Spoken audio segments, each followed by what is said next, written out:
আসসালামু আলাইকুম সুপ্রিয় শিক্ষার্থীরা, আজকে আমরা এসএসসি 2017 সালের দিনাজপুর বোর্ডের যে 8 নম্বর যে প্রশ্ন আসছে সেটা সলভ করার চেষ্টা করব। তো আমরা দেখি এসএসসি 2017 সালে দিনাজপুর বোর্ডে যে 8 নম্বর যে প্রশ্ন আসছে। দিনাজপুর বোর্ডে এসএসসি 17 সালে দুইটা প্রশ্ন আসছে, একটা হলো 2 নম্বর, একটা 8 নম্বর। তো 2 নম্বর প্রশ্ন আমরা সলভ করেছি, ওটা হলো দ্বিতীয় অধ্যায় 6ষ্ঠ অধ্যায় মিলা ছিল। এবার যে প্রশ্নটা আসছে এই ম্যাক্সিমাম থিওরি লেখা আসছে, আমরা একটু দেখে নিই। এটা আমাদের থিওরি আসছে, এই জন্য থিওরিগুলো আসলে এভাবে বোর্ডে লেখা সম্ভব না। আমি জাস্ট একটু জ্ঞানমূলক যেগুলো আছে এরপর নিজেদের মতো লিখতে হবে। হ্যাঁ, নিজেদের মতো লিখে নিতে হবে। আমি জাস্ট যে বিষয়ের আলোকগুলো লিখতে হবে সেটা আমি বলে দেবো। তো আমরা একটু স্ক্রিনশট নিই, যাদের কাছে প্রশ্ন নেই। দিনাজপুর বোর্ড 2017 সাল। আচ্ছা, এটা 6ষ্ঠ অধ্যায় ডাটাবেস ম্যানেজমেন্ট সিস্টেম।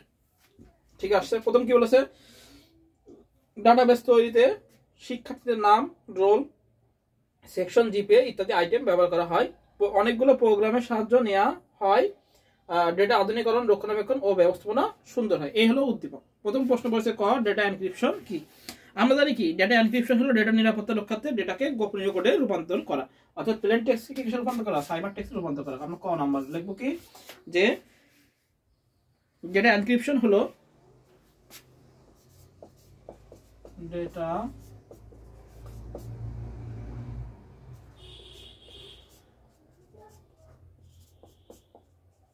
এনক্রিপশন হলো, আমরা দেখবো ডেটা এনক্রিপশন হলো ডেটার নিরাপত্তা রক্ষার্থে ডেটার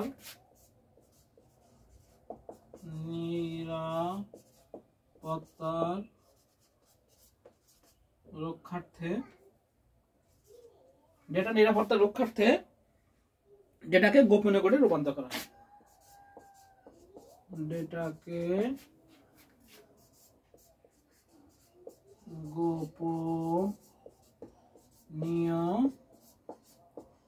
কোডে রূপান্তর করা। এটা ক নাম্বার। ডেটা এনক্রিপশন হলো ডেটাকে নিরাপত্তার রক্ষার্থে ডেটাকে গোপনীয় কোডে রূপান্তর করা। আচ্ছা, এটা হলো ক নাম্বার গেল। এবার সে খ নাম্বার বলছে বড় আর্থিক প্রতিষ্ঠানের ডাটাবেস ব্যাখ্যা করা। আচ্ছা, বড় আর্থিক প্রতিষ্ঠান কি হয়? Corporate database. কি হয় লিখব, বড় আর্থিক প্রতিষ্ঠানে কর্পোরেট ডাটাবেস ব্যবহার করা হয়। প্রতিষ্ঠানের ব্যবহৃত ডাটাবেস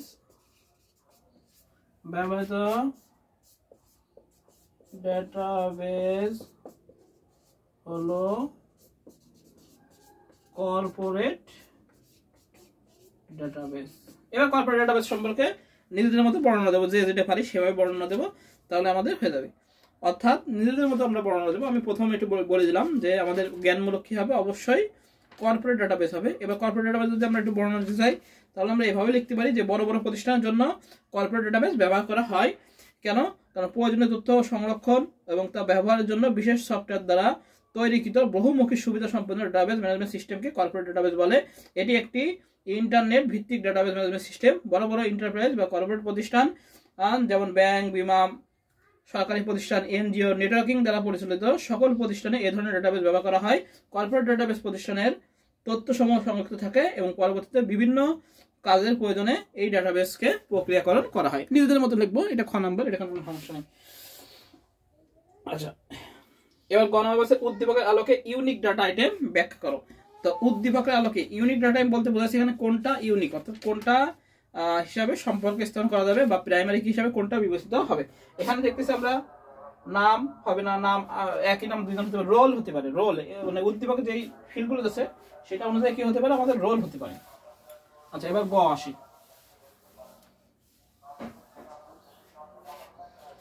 গ নাম্বার লিখবো আমরা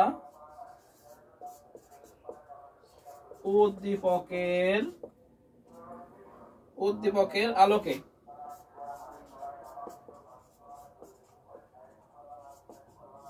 ইউনিক ডেটা আইটেম হলো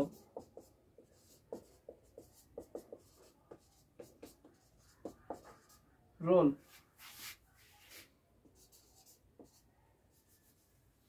ইউনিক ডাটা আইটেম কি আমাদের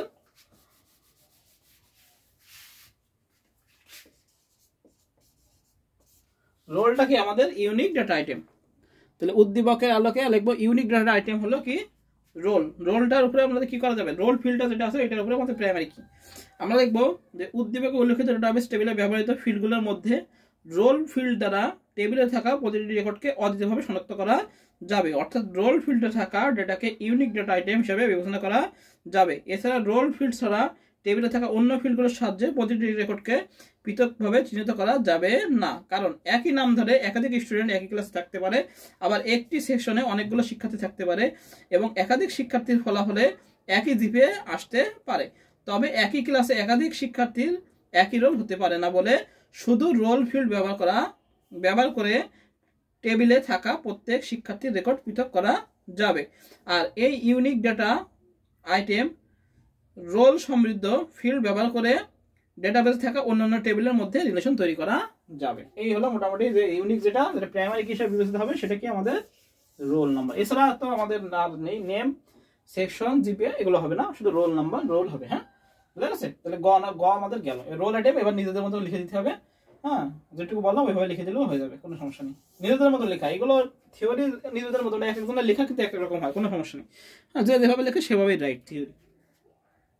শুধু আমাদের এই মিলটা থাকতে হবে রোল নাম্বার, এটা জ্ঞানমূলক। হ্যাঁ, এবার নিজেদের মধ্যে বর্ণনা দিলাম, ইনশাআল্লাহ 3 দিন পেয়ে যাবো। আচ্ছা, এবার কি বলছে, উদ্দীপকের প্রোগ্রামগুলোর প্রাথমিক কাজ সম্পর্কে তোমার মতামত দাও। উদ্দীপকের প্রোগ্রামগুলোর প্রাথমিক কাজ সম্পর্কে তোমার মতামত দাও। তাই এখানে আমাদের কাজ আছে 4টা কাজ আছে, সেই 4টা কাজ সম্পর্কে মতামত লিখতে হবে। আমাদের নিজেদের মতো করে লিখবো। তো আমরা লিখবো কি, উদ্দীপকের প্রোগ্রামগুলোর প্রাথমিক কাজ সম্পর্কে আমরা লিখবো যে উদ্দীপকের প্রোগ্রামগুলোর বা ডাটাবেস ম্যানেজমেন্ট সিস্টেমের কাজ কয়েকটি পর্যায়ে হয়ে থাকে। কাজগুলো কি কি? প্রথম লিখবো 1 নম্বর হলো ডেটাবেস সংক্রান্ত, ডেটাবেস সংক্রান্ত কাজ, কার্যাবলী বা ডেটাবেস সংক্রান্ত কার্যাবলী। যেভাবে লিখবো সেভাবে হবে। প্রয়োজনীয় ডেটাবেস তৈরি করা, ডেটাবেস পরিবর্তন, আধুনিকীকরণ ও ডেটাবেস মুছে ফেলা, ডেটাবেসের টেবিল তৈরি বা সংযোজন, টেবিলের কাঠামো পরিবর্তন বা আধুনিকরণ বা ডেটাবেস হতে টেবিল অপসারণ। এই হলো ডেটাবেস সংক্রান্ত কাজ। এবার লিখতে হবে ডেটা ও ম্যানেজমেন্ট সংক্রান্ত 2 নাম্বার। এই 4টা মুখস্থ রাখতে হবে আমাদের। ডেটা ও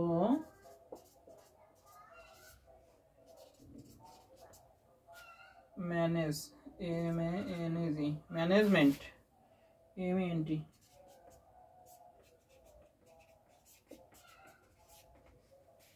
তাহলে 2 নাম্বার কি, ডেটা ও ম্যানেজমেন্ট সংক্রান্ত। এবার নিজেদের মতো লিখবো নতুন ডেটা রেকর্ড অন্তর্ভুক্ত করা, ডেটা বানান, ভুল অনুসন্ধান, সংশোধন, অপ্রয়োজনীয় ডেটা শর্ত সাপেক্ষে প্রয়োজনীয় ডেটা রেকর্ড অনুসন্ধান, এভাবে নিজেদের মতো লিখে নেবো।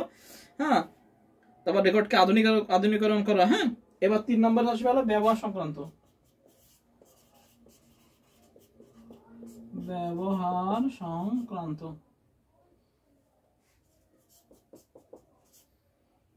ব্যবহার সংক্রান্ত এবার আসবে কি, ব্যবহার সংক্রান্ত। এবার আসবে কি, ব্যবহার সংক্রান্ত কি?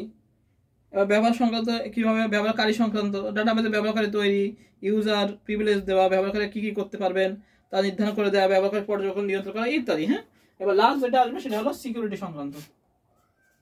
4 নাম্বার কি, সিকিউরিটি সংক্রান্ত।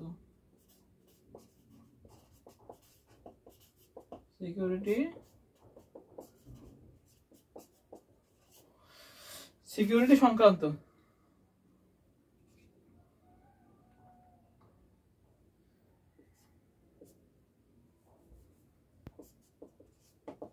এবার সিকিউরিটি সম্পর্কে ডেটাকে নিরাপত্তা বিধান করা, নিরাপত্তা দেওয়া, তাই না? এগুলো লিখবো যে ডেটা নিরাপত্তা বিধান করা বা ডেটাকে সংরক্ষণ করা, ডেটাবেসে কর্মদক্ষতা পর্যবেক্ষণ করা। এই 4টা সংক্রান্ত আমরা লিখে দিলে আমাদের হয়ে যাবে। নিজেদের মতো বর্ণনা দেবো।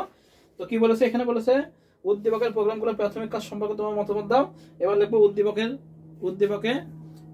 আমরা লিখবো যে উদ্দীপকের প্রোগ্রামগুলো বা ডাটাবেস ম্যানেজমেন্ট সিস্টেমের প্রাথমিক কাজগুলো কয়েকটি পর্যায়ে হয়ে থাকে।